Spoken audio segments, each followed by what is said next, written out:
Додека е оваа власт, не сметам дека е паметно да се бара отворање на нова истрага. Се виде од нив што може и колку може. Едно е клучно.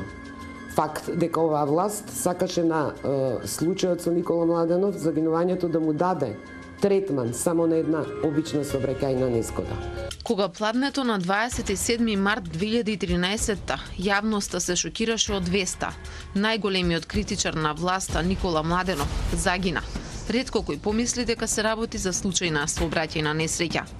Вестите исполнети со информации дека автомобилот е најден дури после половина деноноќие во Ендек. Увидниот тим кој не дозволуваше пристап на новинарите, ниту на километар од местото. Недостигот од информации само ја подгреваа мистеријата околу смртта на Младенов. Сите анализи покажуваат дека се работи фактички за еден несреќен случај. Но за колегите на Младенов неговата смрт и истрагата која се водеше за случајот беше мистерија уште на самиот почеток.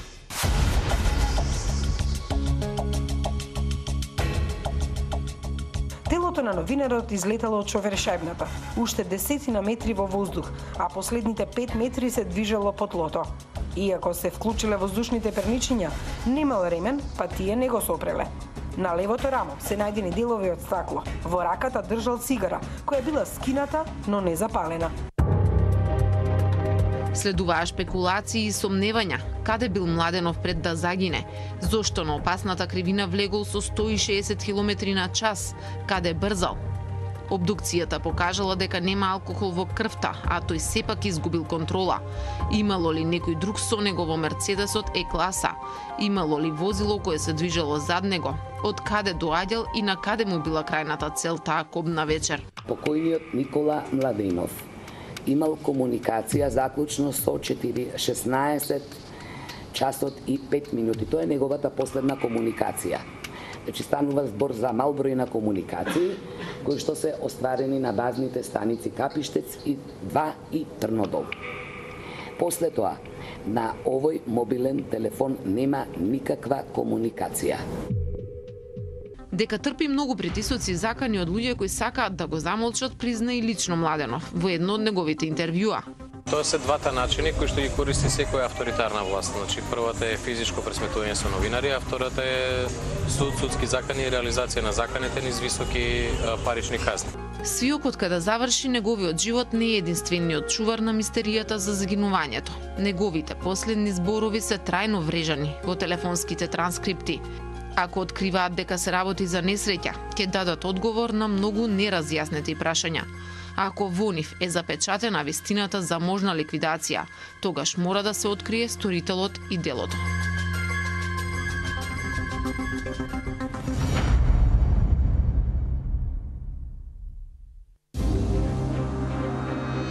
Новинарите ги прогонуваат и тепаат Никола Младенов и задушена слобода. Како и кој ќе ја открие вистината за вистината? Добро вечер. Имам лично чувство и одговорност за изречениот став за сите оние политички пубертетли денешни во актуелна власт, за сите оние поранешни политичари кои успеаат да му земат за клевета едно брдо пари на Никола Младенов.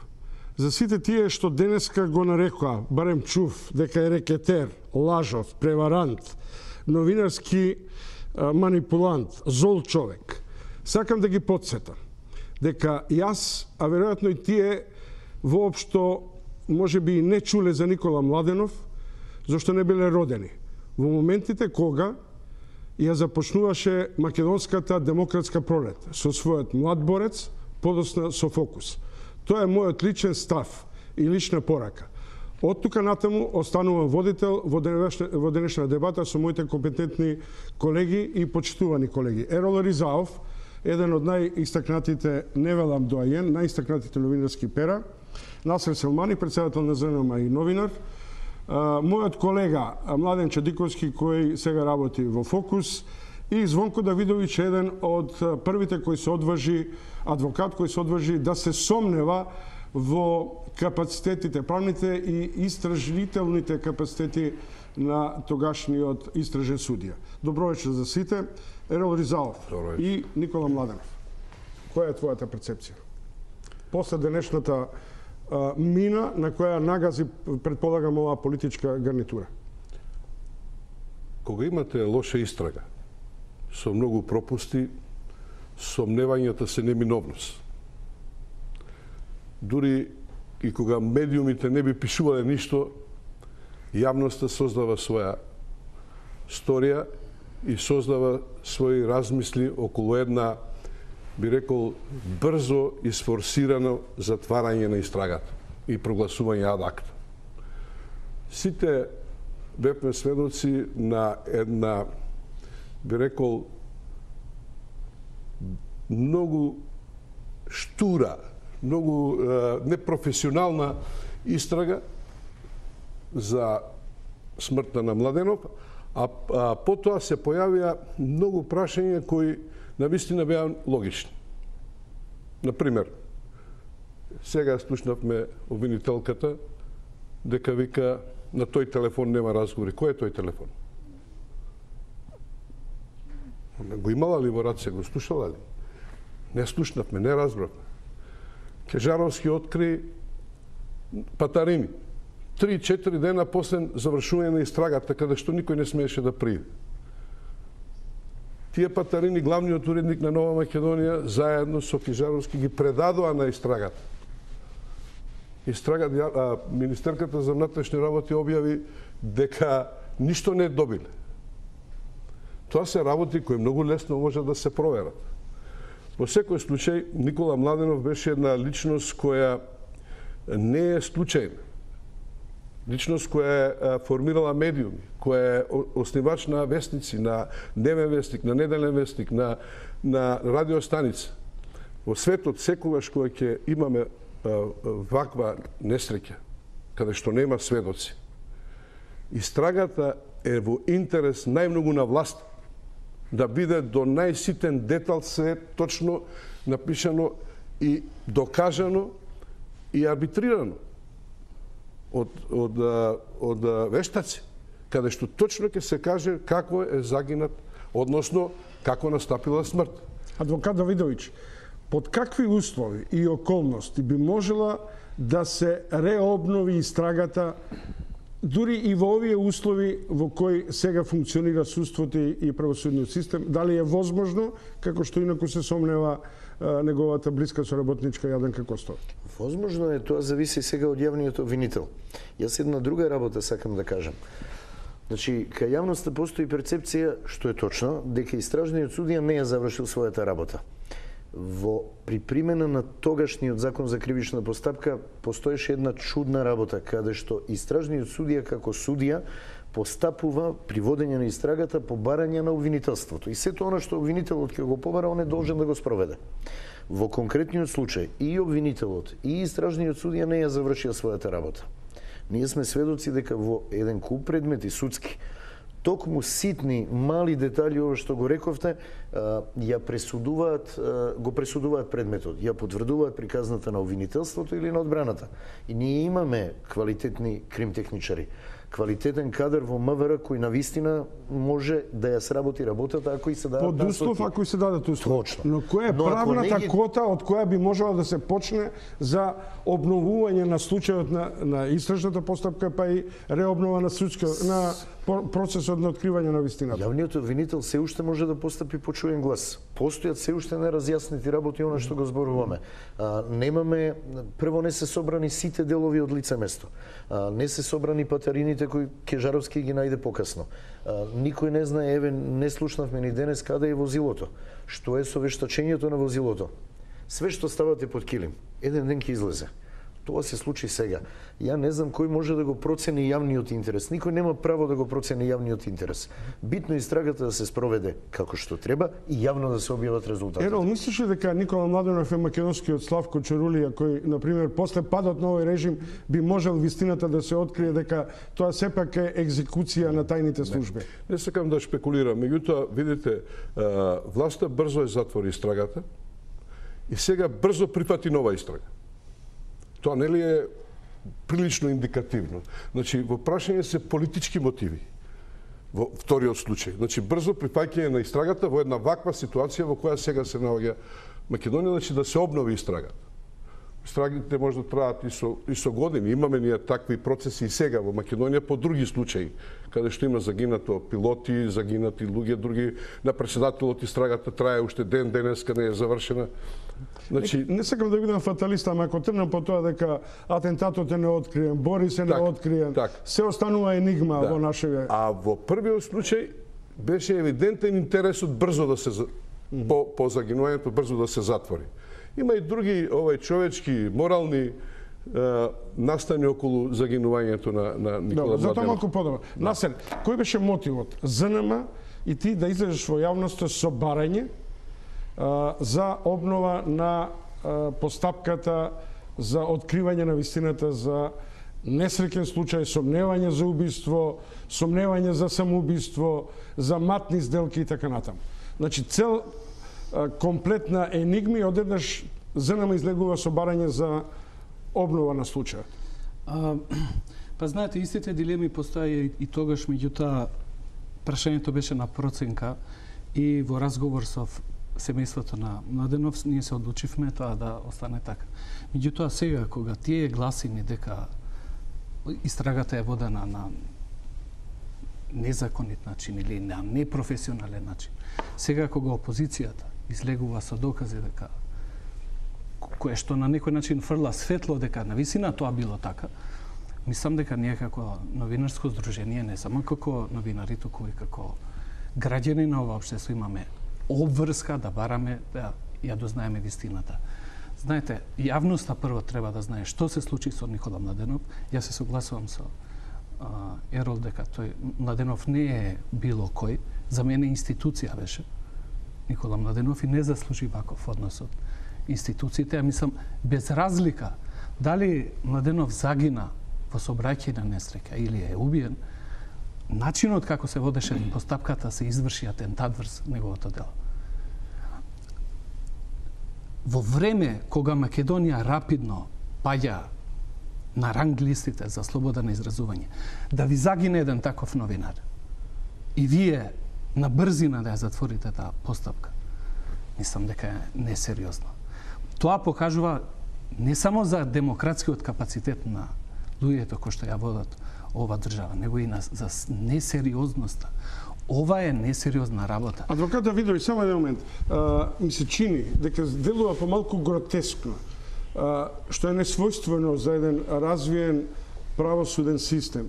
Во ист миг, на иста маса, да се најдат Јанкуловска, Зврлевски, специјалниот истражен и сите заедно во ист глас да го затворат случајот како несреќен сообраќаен инцидент. Во тој случај, моето сомневање може да биде само мал миг, кој воопшто од нив може да биде релевантен да го обнови случајот, како што бара сега и власта, например. Големо прашање и добро прашање. Интересно е што присуството на сите тие луѓе ја покажува големината на човекот кој загинал. Не е случајна личност, човек кој заслужува и будел внимание во јавноста, кој заслужува до крај за да се смири јавноста, да нема приказни, да нема сплетки, да се испита работата до крај. Големо прашање колку сега, не само поради институциите, да се разбереме нешто, институциите како институции се во ред, луѓето кои што се внатре ја прават институцијата лоша. Институцијата, она што е според закон и според надлежноста, таа е во ред. Луѓето внатре не се во ред. Вие имате една ситуација каде што се дозволува за таква личност истражен судија кој што е млад, малте не почетник, слушнавме, и го знаеме тоа, да ја спроведува истрагата и не знае што да направи со истрагата. МВР вели истражен судија од нашиот општински комитет. Страшно е, јас во неколку прилики кажав, страшно е што судот дозволи судството воопшто политиката да се вмеша. Младен Чедиковски, предуслови. Сега си во улога на менаџер на Фокус и новинар на Фокус. Каква е аурата на Младен во овој миг во редакцијата? Интегративна, логистичка, мотивирачка за вас и така натаму? Мислам дека таа аура на Никола Младенов не само во фокус, мислам дека и во општеството и во новинарските кругови се уште има една обединувачка улога. Видете, нема новинар кој што нема да се согласи дека улогата на Младенов во новинарството беше на едно многу високо ниво. Од таа гледна точка фокус продолжува да биде продолжувач на едно дело кој што тој го создаде на неговото чедо и ние се обидуваме тоа да го направиме максимално добро. Се разбира дека аурата негова постои се уште во редакцијата и сите се обидуваме да го продолжиме тоа најдобро што можеме. Без Младенов тоа е ѓаволски потешко отколку со него, бидејќи работевме претходно и заедно, но зарем имаме друг избор понатаму. Се изнаслушавме грстови од провинционализам. Од цигани, шу, еротизирани, не знам што. Меѓутоа, што е тоа што не води со таква жестока реторика од ова, како што го слушаме, уште еднаш повторувам, дека е рекете лажав, преварант, зошто да има потреба да плачеме? Што е тоа како политички миг, како нова провинционалистичка култура во нашиот живот и жаргон и комуникација? Паралелен систем во сите сфери на општественото живење. Значи, имате едно здружение на новинари на Република Македонија, добивате ново здружение на новинари на Република. Добро, тоа више нормално биде конкуренција. Не е тоа конкуренција. Во едното се новинари кои се стремат кон професионализам, во другото се новинари кои сакаат да бидат под покровителство на власт. И тоа е евидентно, ние тоа го гледаме. Имате едни демонстрации, имате други демонстрации. Имате еден синдикат, имате втор синдикат. Имате една политичка гарнитура која е во опозиција, имате власт која е во опозиција. Спрема потребите. Значи, ние живееме така и со ова сега што зборуваме из ова. Јас се сеќавам, и ти сигурно се сеќаваш, дека на почетокот на плурализмот, сите која бевме во една така да речеме еуфорија, дека добиваме нов систем, имавме многу полемики токму со Младенов. Седевме на разни емисии, се судрувавме со различни мислења, правевме едно мало политичко шоу околу тоа, Николче, Еролче, па се расправавме за програмата на Циле. За многу работи имавме спротивставени мислења. Меѓутоа, секогаш после тоа редовно седнавме, некаде се шегувавме, бевме пријатели, другари. Денеска тоа е невозможно во Македонија. Ние сме од другата страна на нишана. Имаме омраза и во таа омраза од политиката што на делби се пренесува и кај новинарите. Не е само притисокот. Туку веќе почнуваат поместување на перцепцијата и кај новинарите и кај јавноста што е добро новинарство. Само една секунда. Значи, новинар, водител, уредник, главен уредник излегува на телевизија и нескриено соопштува дека он сака да ги коментира вестите. Што е нонсенс во светот. И тоа го има вести, прво има коментар, после има вести. А тоа го прифаќа публиката. Излегува премиерот и кажува: има 3, вика, телевизии кои се за СДСМ, има 5 телевизии кои се за ВМРО, 30 полта. Значи, пазите, дали можете да замислите во светот некој премиер да искочи да каже дека телевизиите се партиски? Ние знаеме дека и во светот лавираат телевизиите, имаат одредени определби политички. Меѓутоа, премиер, председател на држава, да излегува да пресудува која телевизија е СДСМовска, која е ВМРО-вска, тоа е трагедија. Тоа е основно... Наместо да прави амбиент, тоа да го нема. Не, тоа е веќе и незнаење. Тоа не е само тактика. Тоа е погрешно сваќање на улогата и смислата на медиумите. Они медиумите ги гледат само преку новинарите. Не се само, тоа е општествено добро. Тоа е смислата дека, како да ви кажам, држава која нема природни ресурси не може да направи просперитет без слобода. Само кај што има многу нафта или кај што има злато може да се држи некаков режим. Кај што сакате демократско општество. И затоа се во заблуда и сите економски успеси. Се е така паралелно направено. Се тоа е една погрешна делба на целата јавност. Вие ги делите учениците и нивните родители, на ВМРО-овци и на СДСМ-овци. А нема врска, тие протестираат за сосема нешто друго. Лекарите ги делите, наставниците во училиштата ги делите.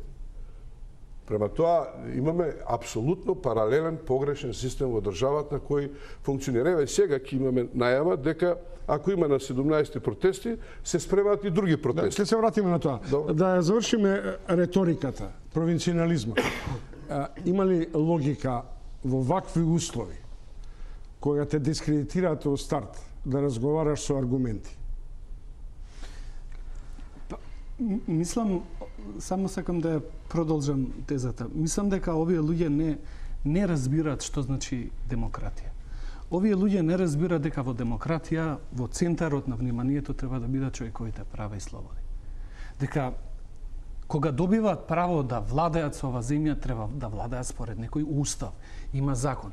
Овие, ја ќе ви кажам само еден пример и останав запрепастен. Еден пратеник на ВМРО во собрание, дискутираме, вели буквално вака, ќе ја цитирам. Што има вие мене да ме критикувате, нас народот не сака. Тој човек не разбира дека 99% од луѓето можат да го сакат ВМРО и јас 1% имам право да ги критикувам и мене ништо не смее да ми фали. Овие луѓе, што да кажем, овие не разбират. Овие тоа неразбирање се граничи со примитивизам. Давидович, Никола Младенов му зема едно чудо пари. И тоа му зема и СДСМ, Црвенковски и Костов. Му зема на фокус и овие до степен на економска ликвидација. Сега сакам вас да ве прашам. Заради клевета, навреди и така натаму. Ако се покажат овие монтирани или коригирани, како сакате, изјави, кои сега ги слушаме од бомбите, како веродостојни, дека Никола Младенов е рекетер, лажов, преварант, зол човек, пијаница, би можел ли за овој изречен суд да се одговара? Да. Неговото семејство има право, затоа што се нарушува неговиот углед, се работи за човек кој што нешто значи и неговото семејство има право да бара надомесна штета и да поднесе тужба против оние што тоа го употребиле. Такви зборови и такви квалификации. Јас би кажал најголемата потврда дека Никола Младенов беше професионален новинар се овие докази. Дека такви погрдни зборови доаѓаат од луѓе кои што од Македонија направија карикатура. Јас би сакал само Ја мислам дека тоа е најдобрата потврда каков новинар беше Младенов. Знаете, да продолжам се ова што моите соговорници го кажа. Не се разбира во Македонија дискусија, критика. Веднаш се смета дека некој стои од другата страна и ви мисли лошо. Ние не знаеме, за разлика од другите земји, другите општества, да дискутираме, да ги кажеме реално своите проблеми и да ги спротивставиме ставовите. Наместо тоа, веднаш ако имаме спротивставен став, ти си наш или ваш. Што не е во ред? Мислам дека тој систем мислам дека има еден израз криво садено, криво расте. Жално е, ја не сакам да се вратам секогаш во минатото. Меѓутоа, знаете како, ја мислам дека изворите на ова зло сега што не се случува треба да ги бараме на почеток. Ние со страв правевме држава. Имавме референдумско прашање дали сме за држава, ама со право да сме се залепиле некаде. Па независна држава има тоа право. Ние мислам дека со страв градиме и демократија. Ние се плашиме од демократија. Тој режим кој што ние го викаме. Не сум убеден дека тој режим е само во ВМРО. Тој режим е малку поширок. Поставен, мислиш како мисловени политички котка и политичките мислам елите дека и сите? Ајде да тргнеме како е можно, еве ваков еден пример. Како е можно во последните избори СДСМ, ни еден бизнисмен во СДСМ во Македонија да не сака да финансира кампањата на СДСМ? Далеко ќе стигнеме. Да, многу далеко. Ама покажува дека тоа покажува дека бизнис елитата е дел од режимот. Тоа сакам да го кажам. Ерол, кога ги читам колумните, мислам дека секој ден утиски ќе го затворат. Но тоа може да ти биде комплимент. Младен, дали ви виси Дамоклов мач да ве ликвидираат финансиски, да ви прават притисоци, да ве условуваат и така натаму, или се изборите сепак за една фокусовска линија на сопствената вистина и на сопственото градење на истражувачки истории? Па види, веќе значи 2 години после обновата на Фокус, после смртта на Никола Младенов, мислам дека Фокус има една условно речено фина позиција на пазарот од аспект на тоа што е практично единствен неделник на пазарот кој што нешто значи во медиумскиот простор, и од тој аспект ние ги имаме на наша страна читателите. Додека ние ги имаме на наша страна читателите, мислам дека тој Дамоклов меч многу тешко ќе не стигне. Притисоци дека има, тоа сите го знаете, впрочем во една заедничка акција со ЗНМ успеавме да превенираме еден силен удар врз Фокус при тужбата на Сашо Мијалков кон Фокус. И верувам дека такви притисоци ќе продолжат и понатаму, меѓутоа ќе го кажам следново. Фокус нема намера да отстапи од она уредувачка политика која што е основана од Никола Младенов, која треба да продолжи и понатаму, да не избега од оние постулати на професионализмот и на одговорното новинарство кое што треба да продолжиме да го негуваме, и во тој случај мислам дека нема да ги изгубиме читателите. Практично се бориме да го задржиме секој еден читател што го имаме. Ако го изгубиме едниот, ќе ги изгубиме сите. Бидејќи не сме ги изгубиле, мислам дека Фокус ќе продолжи и ќе опстои. Иако треба да сме свесни дека пред нас се уште се многу предизвици, бидејќи со ова ниво на примитивизам и омраза што владее кон инаку мислечките во Македонија, се што може да се очекува. Сега за сите... Само, повели. Чом, една минутка. Не треба да се гледа нивото на демократијата по персоналните текстови или лична храброст на одредени новинари, на Чомовски или не знам на Оливера Трајковски или на Ризаов или на Тричковски или не знам на кого. Значи, тоа е се уште дел од формалната демократија. Ние зборуваме за вистинска демократија кога и одговорноста кај новинарите, но и она по што е напишано има последици. Значи, во цел свет новинарите се соочуваат со големи проблеми. Никаде нема некој да ви даде на тацна голема афера или голем скандал, значи таа треба да се најде, треба да се избори. Но по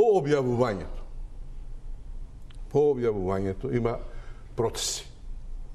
Има пишани и непишани закономерности.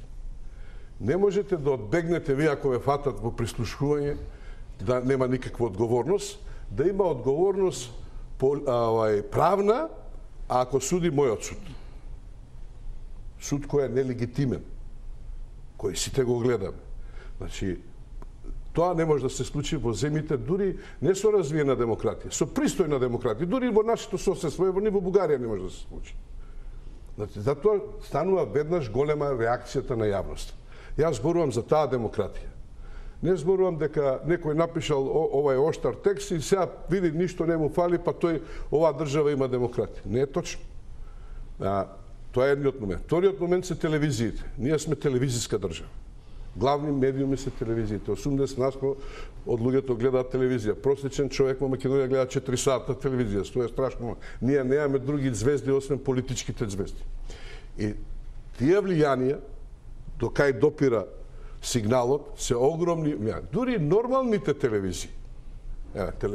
За мене Телма е една од нормалните телевизии, или 24 сата или Алсат, кои прилично професионално во вакво време пристојно работат, тие се прогласени како безмалку непријателски, односно опозициони телевизии, што не е точно. Ако добро се следат вестите и другите програми што ги има на телевизија, проблемот е во јавниот сервис, 23 години. Меѓутоа, па ако направите преглед на она што можело пред 23 години, пред 15 години, што може сега, ќе видите дека е тоа тотално политичко наследство да се прави од македонската телевизија карикатура. И тоа ние сите, значи, вие не можете да слушнете нормални вести. Некои луѓе ни влегуваат во собите, во спалните и во дневните и се викаат, се дерат. Не плашат. Што е тоа? На што личи тој начин? Значи, тоа е една пропаганда. Ние живееме 10 години во стравична пропаганда, во едно стресно општество. Значи, никаква најпристојна демократија не сме воспоставили, односно се враќаме назад. Многу поназад од ова. Ти знаеш, сведок си на настани, да речеме, пред падот на еднопартискиот систем. Радио Скопје што беше? Што беше телевизија Скопје? Што беше Нова Македонија? Значи, ги отворивме страниците широко на различни мислења, на големи полемики, дури и првата опозиција. При што Никола Младенов со Млад Борец беше предвестник на целиот тој уредувачки амбиент и тоа е важната школа која ова млада генерација од политичари не ја знае. Бидејќи ме потсети, сакам да го кажам. Значи, Младенов кој почна да ги отвара во Млад Борец големите табу теми, од НОП, од револуцијата, од ВМРО, од се, и кога самите учесници во тоа дадоа прекрасни интервјуа кои не дрмнаа сите што не само што се бавиме со новинарство, воопшто во уредувачките политики, тогаш ние со инфраструктурата што имавме во Радио Скопје, вие и ние во Нова Македонија, само протатнивме како Симплон Експрес, ние ги превземавме. И ако сакате случаите со Ченто, и ако сакате другите случаи што беа обелоденати. Тоа е големината на тој. Ја мислам дека можеби е најзначајниот дел во кариерата на Младенов, токму Млад Борец и воопшто за новинарството во Македонија. Фокуси се значајни и така натаму, меѓутоа тие се дел од милјето, дел од фолклорот на целата држава. И тука он покажа. И друго, иако ние не се согласувавме. Мислам дека Младенов направи една разлика. Освен Младенов, ретки се новинарите во Македонија кои што има критичен курс кон секоја власт. Апсолутно. Ретки се тие новинари. Меѓутоа, еве види што се случи. Например, кој го казнува Младенов. Ние имавме различни ставови по многу прашања. Кога дојде тоа, даде една изјава Бранко Црвенковски дека е загрижен во институциите на системот поради судскиот процес, што прилично долго траеше и се одби во првата инстанца. Излегнавме со коментари, и јас и други, дека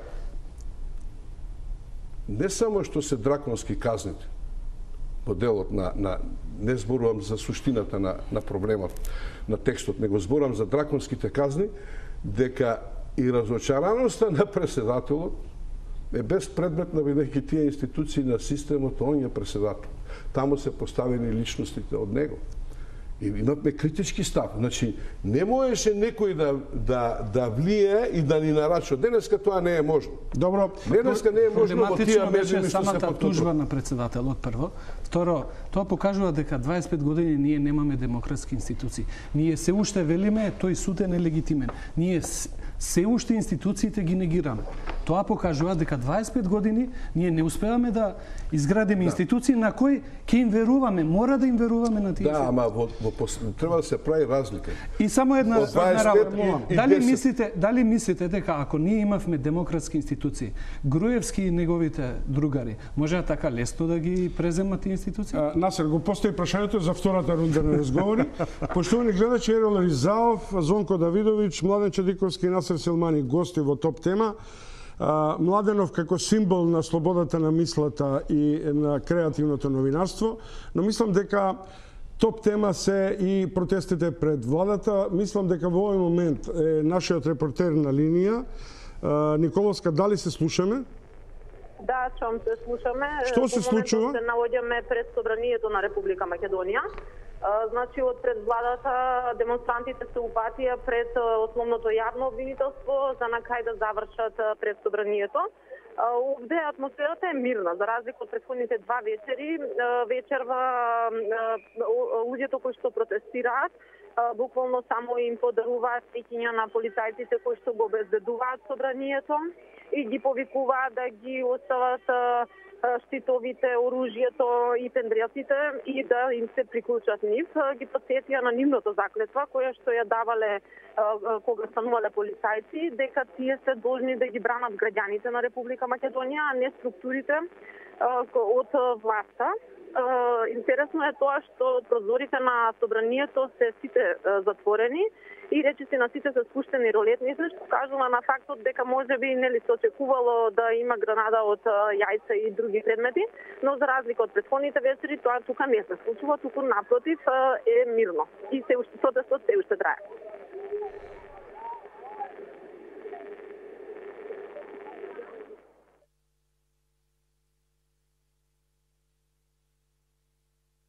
Да, тоа беше Билјана Николовска од протестот на граѓаните пред институциите на државата. Насред го почна прашањето, но јас сега ќе го проширам контекстот во оваа рунда пред ЕПП. Физички напад синоќа на уредничката Ивона Талевска. Тој е последниот регистриран, нема реакции. Се прави пиар. Иако новинарот бизнисмен Ивона знае од тоа да направи добар пиар. Меѓутоа, тука има една регистратура. Закани поживо за новинарот на Борина Јовановски. Одземање на телефона на новинарот Дехран Муратов. Напад врз новинарот од страна на учесници во протест против Исак Рамадани, Гласот на Америка.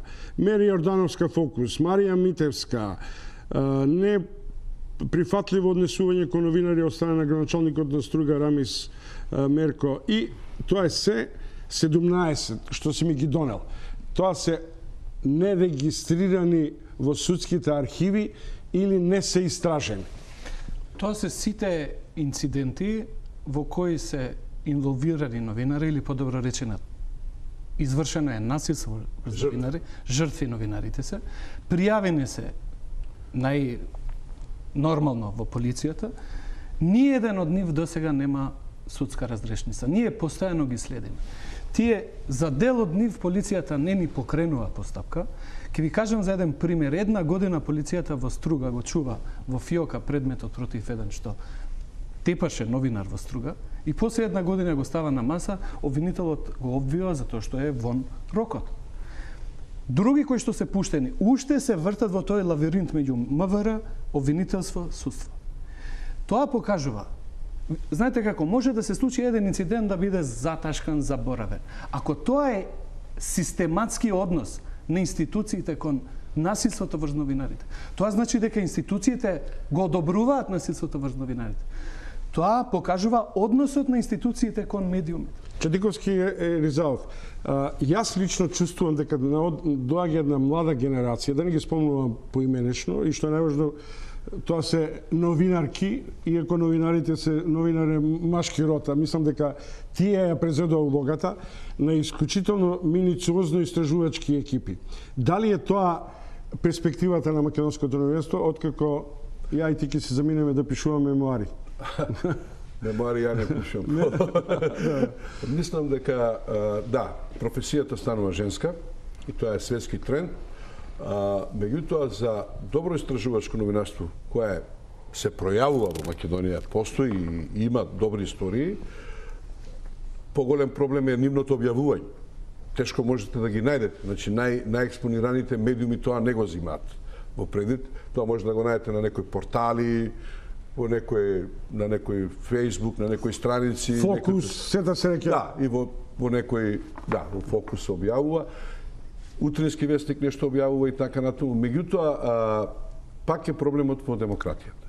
Значи, пак е во слободата. Пак мораме да разбереме дека новинарството не е само на новинарите. Не е дури само ни на газдите. Затоа што и тие се под некои стресови, под некои притисоци, ако не им служи новинарството за партнерство со власта или за реализирање на други бизнеси. Младе, што е твој став? Шумовски, добра ти е забелешката дека жените преземаат една доминантна улога не само во новинарскиот дел. Вие погледнете ги протестите што се случува овие денови, најбунтовни, најљути и најинвентивни ми се чини дека беа жените во целиот тој процес. Меѓутоа, тука немаме жена, што е веројатно твоја грешка. Не, ја не смем да викнем жене, зашто ќе ми забележат. Добро тоа. Но тоа е точно дека има една група на млади новинари и новинарки истражувачи кои што треба да се негуваат, чии порив треба да се негува. Меѓутоа клучно е ова да се создаде една политичка волја кај во јавноста и во политичките партии ние да ги ослободиме медиумите за да може тие стории да допрат до онаму каде што се наменети до јавноста. Од друга страна, обратниот процес на ова малцинство истражувачко во новинарството е она што се создава во другите медиуми, каде што се создаваат генерации и генерации на новинари кои што мислат дека треба да бидат бизнисмени новинари, а не новинари за кои што барем ние овде сме учеле како треба да известуваат. Така да во моментов постои тој концепт на судир на концепти во новинарството. На едната страна се една млада генерација која што го учи новинарството од школите на овие пропагандистиве, а на другата страна е значи овој останатиот сегмент кој што тешко може да најде простор за доволно да се изрази. Така да без таа политичка волја ние да ги ослободиме институциите, медиумите за да тие добрат до јавноста и јавноста ова тешко ќе го разбере. Може да кажеме на пример. Да. Во утренски вестник сега е во тек еден фелтон за Нью Йорк Таймс што пишувал за Македонија и ВМРО на времето на Манчо Михајлов и Тодор Александров.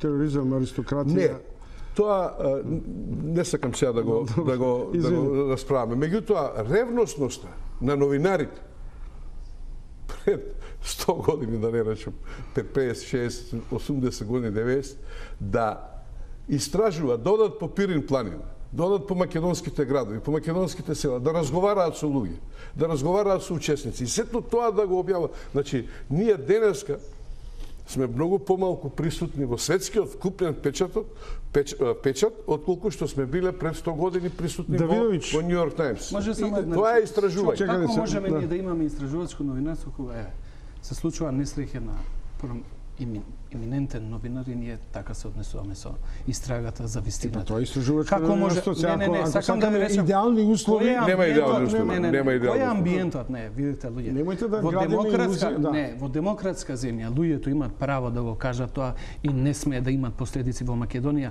Вие имате последици. Може да ве казнуваат, можат у затвор да ве пратат, можат да ве тепат, никој да не одговара за тоа. Можат со високи казни да ве може да ве разрешат од уредникот, да ви избават. Знаете како не? Ако ние има и еден елемент кај што морам да бидам малце личен. Кога имате верју во нешто, како што е се без оглед што е Младен тука, како што таа екипа најден зна и тоа беше баш таа младешка екипа на истражувачки новинари кои од првиот момент се сомневаа во убиството на Мартин Нешковски и ја избутка аферата до крај. Каде е еден сега? Добро са, тоа е таа ситуација каде што вика Груевски пајаши. Но Давидович, сакам само да ги за 5 години 17 случаи не се меѓутоа парадоксот е тужат ли Мијалков и Груевски за месец дена ќе се ефектуира целата постапка до апелација без право на жалби и враќање на предните гратама. До таа ли степен е еродираноста, стравот на правосудството, на делителите на правдата пред моќта на политичката власт? Очигледно не е проблем до политиката и до извршната власт. Јас многу пати кажав, не постои земја во која извршната власт не сака да го има под капа судството. Проблем е на судиите што не успеваат да оделуваат на тие притисоци. Судиите во МИГот имаат судски совет. Они сами ги бираат членовите и нив ги предлагаат како суди, ги бираат. Веќе не зависат од ниедна друга власт. Имаат траен мандат, имаат свој буџет. Зошто би подлегнале на било кој притисок? За жал тоа се случува. И најверојатно е проблем на менаџирањето, на менаџирањето, не, вака. Ги апсан знаете како? Судиите за тоа што некои прекршочни постапки се во ред, тоа е предмет од јустиција, но дел од судиите прифатија да ја признаат вината и исклучија спогодба за вина. Но дел од судиите не призна. Ваша лична одлука е колку вие ќе одолеете на сите притисоци. Не можете да барате идеална атмосфера и во неа да делувате. Треба да делувате кога е тешко.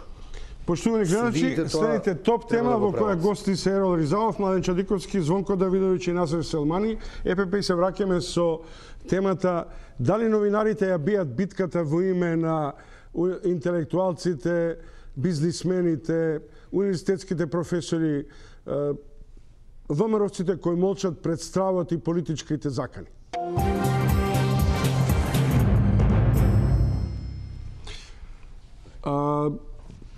Завршивме пред ЕПП со дилемата дали ние сме тие дежурни кои треба да избориме оваа битка во име на загрозените бизнисмени кои се под тортура на власта, загрозените интелектуалци кои се фино етаблирани, загрозените лекари и така натаму. Ако гледаш само тој аспект, сепак новинарството е похрабро.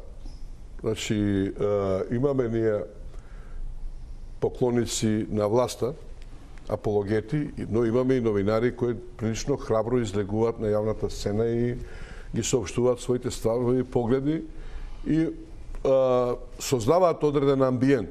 Иако тој има можеби помал опсек на гледаност и читаност од она што го има власта на располагање. Чудно мајката ти турчинси, а не се соросоити, бе.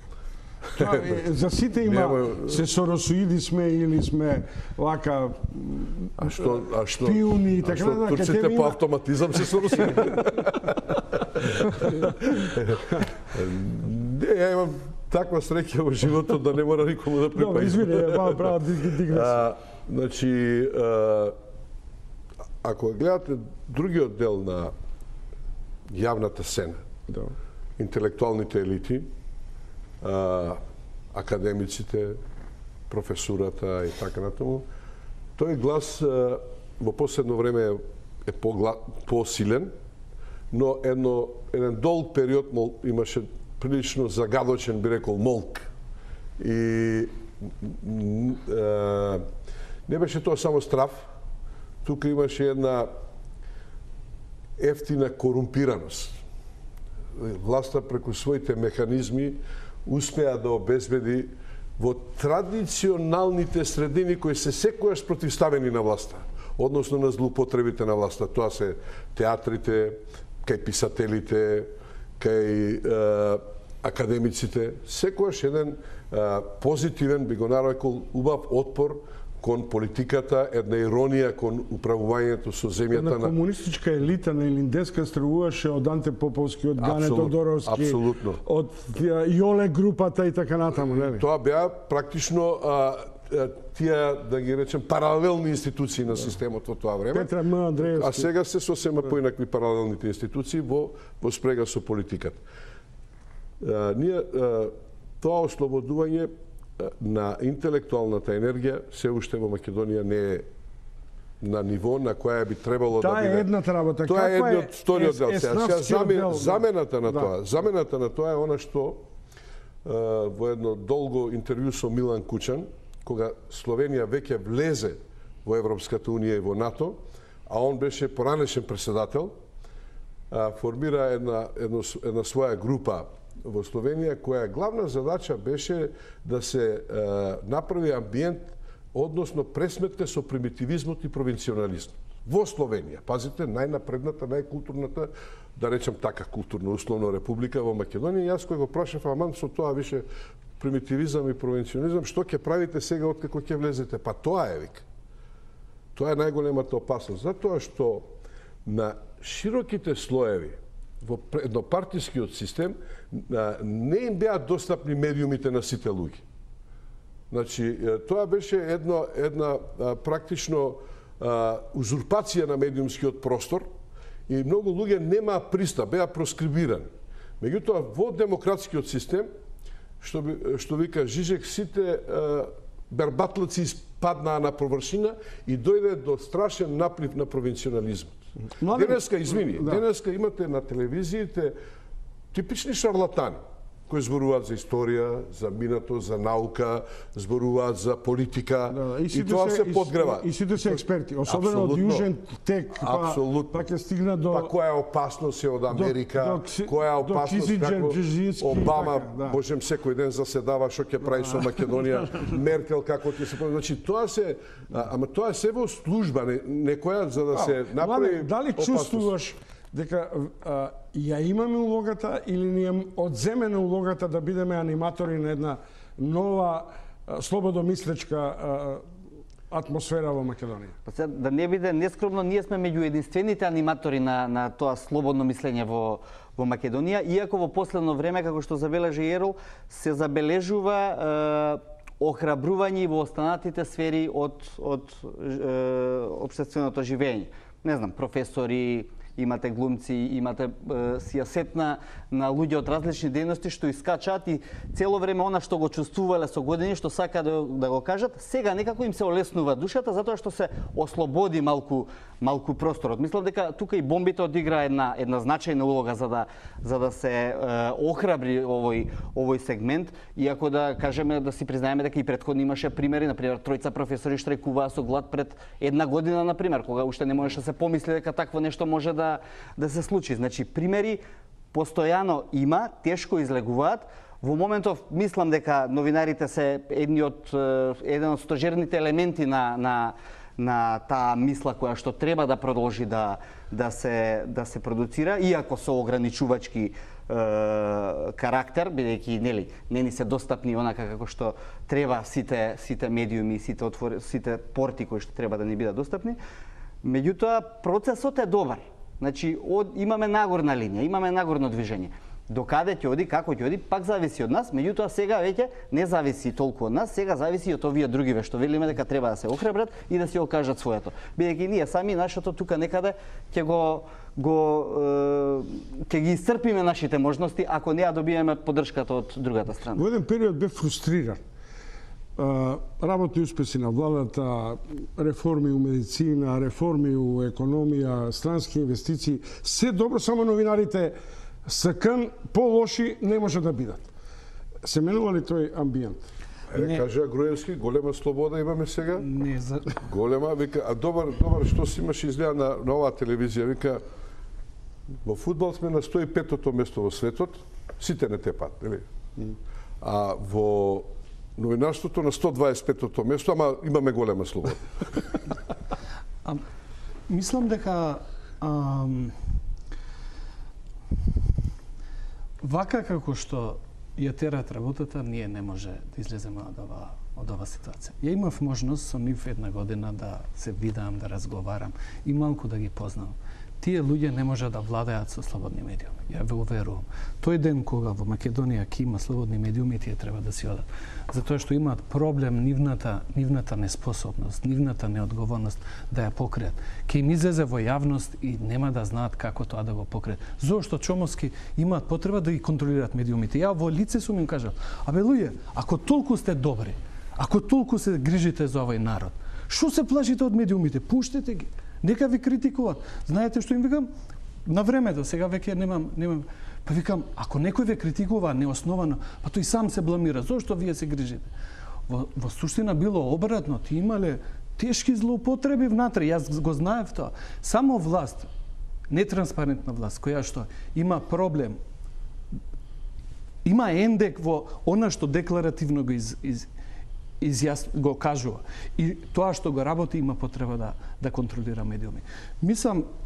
Мислам дека се додека новинарите ќе бидат тепани од полицијата и полицијата ќе се однесува вака како што се однесува, ние не можеме да имаме.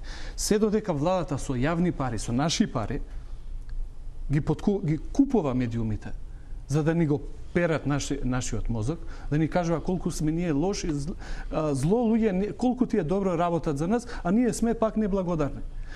Овие луѓе не разбира дека треба за тоа што ги трошат нашите пари треба да дадат очет. Не го разбираат. Да видиш, да не бидеме само бендисани, дека ние сме главната машинерија на демократската, некаква демократска враќање пролет. Јас сакам да ве прашам. Здружение на новинари, Здружение на адвокати, Здружение на извршители на кои народот имаме толку наапан со оглед на нивната ароганција, за нотарите кои ни взимаат како ќе стигнат и која ќе стигнат пари. Што е тоа што вашиот тој цел конгломерат на еставски здруженија молчи? Молчи, за жал, знаете како испаѓа дека новинарите се тие, она што го кажавте овде, треба да ги бранат сите затоа што се обесправени. Адвокатурата некако ради колеги поединци испаѓа дека го брани и треба да го брани судството како судот е несамостоен и обвинителството. Што е нонсенс? Никаде, ниту еден судија, ниту Здруженијето на судии излезе и кажа било што.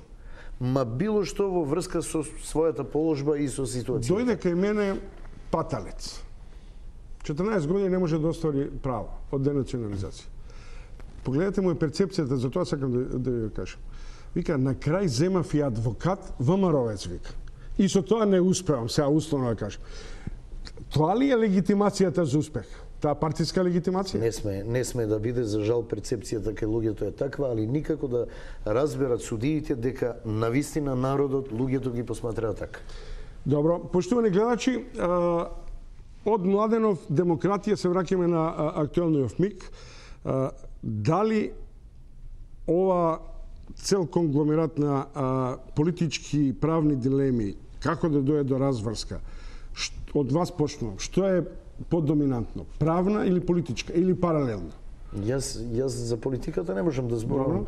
Не би сакал да бидам како другите експерти во секоја област. Како можеше толку брзо пуч да се процесуира, а со присушните разговори се со содржината? Знаете, не е При што апсолутно никој више не се сомнева во содржината, освен што вела дека има мало кратење, креирање и така натаму. Бидејќи јас сум работел радионовинарство професионално и сум учел, точно е дека може тоа да се крати и да се монтира.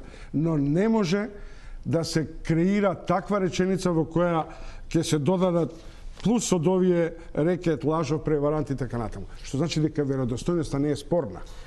Ни пуч не напредува. Не напредува ни еден предмет, затоа што се уште нема правна разврска. Да, се повикуваат луѓе на разговор за да дадат своји искази, но немаме правна разрешница. И не се само овие предмети, ние бевме сведоци за многу предмети каде што има многу големи проблеми. Од орешје, јустиција, калдрама, шпион, до многу други, фаланга, каде што многу проблеми и недоречености остана такви какви што се. И углавном чекаат правна разрешница пред апелационите или Врховниот суд. Ерол, што новинарството би можело да помогне во стимулирањето на овие процеси и на политичката разврска евентуално? Апсолутно во делот на одговорност. Значи, тоа е суштината на постојањето на новинарството во светот, што во Македонија е изместено сега веќе како перцепција, демек добро новинарство ако фалиш власта. Него добро новинарство ако се лоцира одговорноста, особено политичката одговорност. Јас не верувам во легитимен, праведен судски процес ако не се ослободи судството. Судството не може да се ослободи ако нема оставки. Значи, тоа е процедурата за да може судот да работи. Иста ситуација и со ние наредивме овде многу професии сега, да не ги навредуваме луѓето, значи и полиција, и судство, и адвокатура, и обвинители. Сите тие луѓе, 90% би се промениле преку ног ако се ослободи амбиентот, ако се ослободи енергијата, ако Македонија доживее катарза. Дали мислиш дека се ослободува или сме на прагот од катарза по делегитимацијата на митот за Мијалков, за боките на Груевски, за фамилијата и така натаму? Не сме, затоа што и до сега она што допира до јавност од ова последна бруталноста на полицијата не може да биде таква како што е беше овие денови ако тој амбиент не е создаден. Ако тоа не е таква една психоза, ако не е создадена дека некој сака да урива да прави пуч, тоа е измислена. Тоа е доктрина на режимите сегде во светот. Провокатори се пуштаат да фрлат по полицијата со шипки или со бекатони за да се оправда ќотекот на народот. И тоа не на лице место, туку по споредните улици. По споредните улици и тие врисоци се слушани. Кога е веќе разбиена толпата. И сега, значи, без таква одговорност за Знаете како е? Овој пат власта е фатена. Многу власти во светот прислушкуваат по разни основи и по законска процедура и вонзаконска процедура. И многу прислушкувани луѓе невини се залепени на тие, например, со оправдание дека се работи за тероризам, а се прислушкува политички противник. Тоа може да се прави додека не те фатат. Кога ќе те фатат, одговорноста е голема и објавено и тука веќе нема бегање.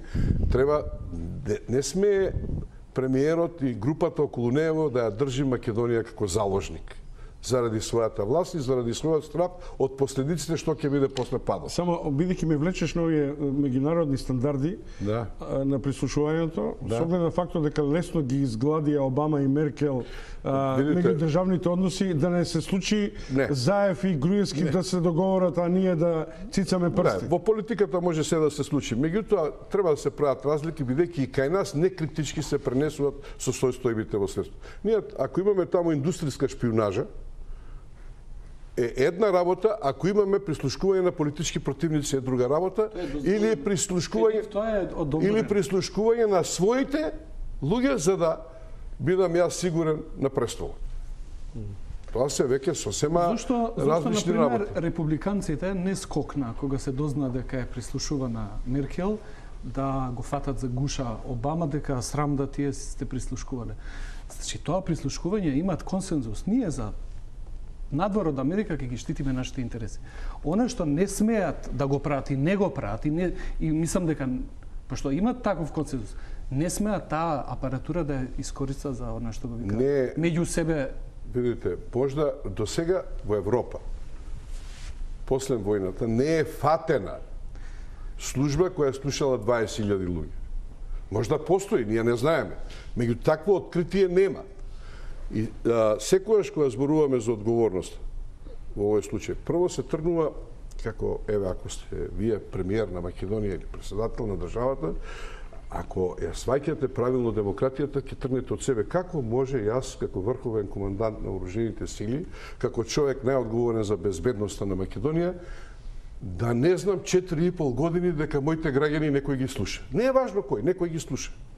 Затоа што не знам, јас поднесувам оставка и барам да се направи праведна и правилна истрага.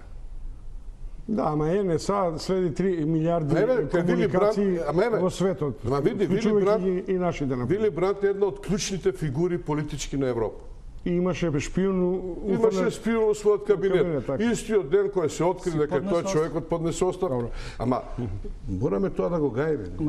Таа е клучна разлика. Значи ти имаат консензус меѓу себе дека тоа вике после Watergate нема да го прават. И не го прават.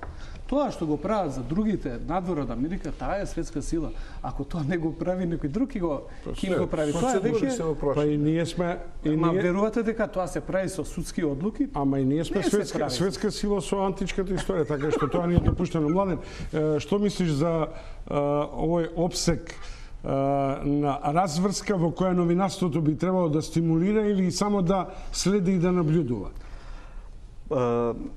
Види, значи, ние тука секако ќе бидеме пред некаква политичка разврска на целиот овој, кој што ќе зависи пред се од улицата како еден медиум кој што ќе обедини една поширока сила, бидејќи кога луѓето немаат отворени прозори, си наоѓаат своји собствени медиуми каде што може да се изразат. Така како што овие денови беше улицата медиум, мислам дека сега ќе продолжи да биде.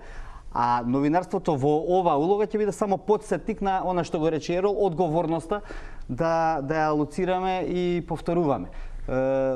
Инаку не гледам дека може да имаме друг начин на разврска на оваа криза во смисла на некаква правна разрешница, бидејќи после целата делегитимација на тој судскиот систем, мислам дека е илузорно да зборуваме во правна разврска во која сите ќе веруваме и сите ќе бидеме задоволни. Така да ова ќе биде една политичка разрешница со активна улога на улицата како медиум.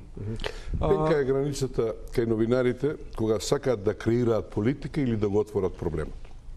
Ако сакаат да креираат политика е погрешно, у старт, не треба. Новинарите треба да го отворат проблемот. Сега тука е она што ние сите го гледаме кога недостасуваат институциите на системот. И граѓаните практично бараат правда од новинарите. Новинарите, извини, само значи кој ќе го отвориме еден проблем, кој ќе откриеме една злоупотреба, да речеме, на власта или на моќта, на силата, на криминал, тогаш во светот стапува на сцена институцијата на системот. Покренува постапка, јавниот обвинител. Тука новинарот може да се најде унебрано, ако се случило некој од обвинителите да реагира на допрен глас, каде што гласот произлегува главно од јавноста, без оглед дали е стручна, новинарска и така натаму. До сега не. За жал, до сега не. И ова што го кажа Ризаов, јас би додал една работа. Правна разврска мора да има, без оглед на политичката, за да имаме мир и институциите да ги изградиме од нула, од почеток. Но не треба во судството да има оставки само. Во судството мора да има и казни, мора да има одговорност. Судиите се единствени во оваа земја која немаат според закон никаква одговорност. Сите ние одговараме. Ги спомнавте преска адвокатите, извршителите, нотарите. Имаме лична одговорност. Само судиите немаат лична одговорност. Ќе мора да имаат. Они право раздаваат, они ги креираат човечките судбини. Мора да има одговорност секој од нив поединечно. Ризаов, Чадиковски, Давидович и Салмани во последниот круг на дебатата во топ тема, прво ЕПП, а потоа веројатно клучното прашање. Возможно ли е протестите како медиумска па и политичка агресија или изразување на граѓанскиот револт да се претвори во судир на полицијата и на власта со граѓаните?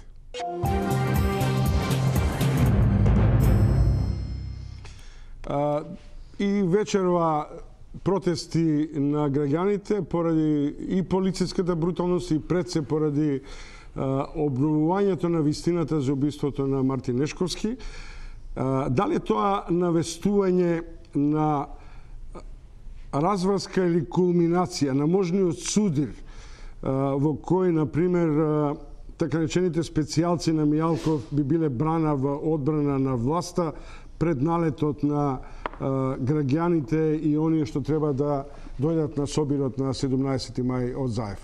Ризаов. Тоа е најлошо што може да и се случи на Македонија, да имаме паралелни демонстрации, како што наслушнавме денеска дека има различни соопштенија кои кружат да ВМРО биде подготвена во случај на потреба да се излезе на улица и протестот што го најавува опозицијата за 17 мај. Значи, ако двете страни на исти или блиски места организираат големи протести, тогаш искрата е многу близко. И имајќи ги предвид ова работите што ги гледавме овие 2-3 дена со провокации кои да се разбереме и на многу помали демонстрации сме ги гледале, ние кои сме биле присутни, како успеваат да, како си ја работат својата работа, да предизвикаат, нели, гнев кај полицијата или кај тие што се задолжени за безбедност во дадениот момент, и тоа секогаш предизвикува одредени, нели, судири и бруталности, што деновиве беа прилично присутни, особено првата вечер, кога во споредните улички, ти спомна, многу луѓе беа, богами, добро тепани и премлатени, и тоа не тие што фрлаа со камењи и со шипки, него сосема други луѓе кои дојдоа на мирни протести. Тоа е познато во вакви случаи, тоа е доктрина која е на застрашување, на плашење на луѓето да не излезат. Но да се вратам на оној првиот момент, кој е многу поважен во твоето прашање, тоа е што може да се случи ако на 17 мај двете страни заедно протестираат. Видите, да ви кажем, одговорноста на власта во вакви случаи, на премиерот, на председателот на државата, на владата е огромна. Веќе не зборувам за партии. Значи, стабилноста на земјата, ако имате најава на еден мирен протест кој треба да се одржи, а вие како опозициона странка сега, а ја водите владата, заговарате и вие да одржите контрапротест, тоа е практично повик на народот на граѓанска војна. Младен, што е твојот став? Мислам дека власта е цврсто решена да по секоја цена ја задржи сегашната позиција која што ја има, а е силно притисната од страна на опозицијата и од страна на политичките процеси за формирање на едно ново решение во ваквото. Во такви услови мислам дека одреден судир е неизбежен. Кога ќе речам судир, не мислам на граѓанска војна, не мислам на судир кој што сигурно ќе се прелее на улиците, меѓутоа дека ќе се обиде да се исценира одредено сценарио кој што ќе треба да го заплаши народот, да бега надвор од тој вител, тоа сигурно ќе се случи, бидејќи ќе бега или ќе се случи белградски и мартовски настани? Не сум сигурен во мартовските настани, бидејќи ниту историските околности се исти, ниту е ова 2002 година. Така да повторно ќе речам дека мислам дека целата таа ситуација ќе се решава преку политичко решение кое што ќе зависи од силината на изведените народни собири и протести. Насер, прв пат ме коригира. Прво студентите ги донесоа, го разбија етничкиот дискурс на демонстрациите. Создадоа граѓанска основа. Сега се појавија заедно албанско и македонско знаме. Се навестува евентуално сега заеднички демонстрации, условно зборувам на македонците и албанците по разни основи. Дали е тоа некаков изблик на граѓанска кохезија или на заеднички не етички, ама граѓански револт? Мислам дека се случи нешто што конечно требаше да се случи. Македонците за нивната несреќа ги обвинуваат тие што треба да ги обвинуваат нивните, и албанците веќе не се жалат на македонците, туку одговорноста ја барат од нивната политичка партија која е во владата. Таа има иста одговорност како што има и ВМРО. Дуи не може да се иземе од одговорноста за ова што се случува во Македонија. И мислам дека тоа е доказ дека во Македонија може да се живее заедно, може да се протестира заедно, може да изразиме незадоволство заедно. Зошто ние да не можеме да ја градиме ова земја заедно? Тоа покажува дека само политичките елити сака да креираат таква перцепција, дека ние сме толку закрвавени што овие не штитаат еден од друг за да не се случи војна во Македонија. Не, обратно е. Тие ги злоупотребуваат тензиите или тие, пошто предрасуди не дека немаме меѓутоа тие не се такви за да ги стимулираат и ги поттикнуваат. Вечер сме сите заедно, колку што гледам. Мултиетнички, добро. На адвокатите им е дозволен политички став или да ја прашам како Звонко да види, што вие мислите? Околу себе ова што се случува, мислам дека сите треба да ставиме прст на чело, сите како родители, како граѓани, и да се замислиме каде ја оставивме нашата иднина. Нашите деца, средношколците и студентите покажаа на сите луѓе како треба да се борат и да размислуваат. Ние им го свртевме грбот и средношколците ги оставивме на улици. Тоа е нашата иднина. Ние не водиме сметка за нашата иднина. Зато и немаме судии, зато и немаме напредок, зато и немаме кадар. Децата ни покажа дека можеме она што го кажуваме сите заедно. Вечерва ние покажуваме. Секој од нас треба да свати дека навистина има лична одговорност и дека ова е единствена земја во која живее негово парче земја. Поштовани гледачи, следевте уште едно издание на Топ тема. Звонко Давидовиќ, адвокат, Ерол Ризаов, уредник, новинар, коментатор, Насер Селмани, новинар и председател на ЗНМ, и Младен Чадиковски, долгогодишен новинар и сега директор на Фокус. Пријатна вечер и благодарам за учеството.